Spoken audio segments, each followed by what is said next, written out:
Period হলে পুজো করবো কি করবো না সেটা মায়ের সাথে আমার ব্যক্তিগত ব্যাপার।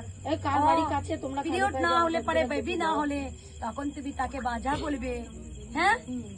আর মায়েদের পিরিয়ড হলেই দোষ? পিরিয়ডটা হয়েছে বলি আমি পৃথিবী আলো দেখেছি, তুমি আলো দেখেছো, বাবা আলো দেখেছো, সবাই মায়ের গর্ভে থেকে আমরা হয়েছি, কন্যার মতো কান থেকে হয়নি আমরা।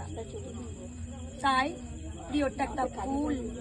কয়দিন আগে একটা কামাখ্যা মায়ের একটা সুন্দর আমি একটা ভিডিও দেখলাম, কি সুন্দর এক নারীর পিরিয়ড অবস্থায় এসেছে, কাপড় ভেসে যাচ্ছে, তখন কামরূপ কামাখ্যা মাই ছদ্মে ভেসেছে। তখন ওখানে যে এক সেবিকা আছেন, সরে যাও সরে যাও সরে যাও সরে যাও, তুমি অছুত, সরে যাও এখান থেকে সরে যাও।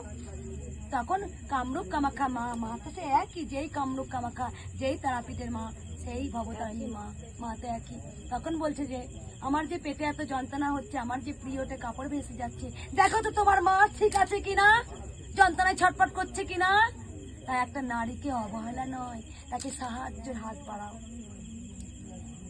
তাই কামরূপ কামাখ্যাকে সেবিকা দেখে, সত্যি করে তো কামরূপ কামাখ্যা মা পিরিয়ডের যন্ত্রণায় ছটফট করছে, কামরূপ কামাখ্যা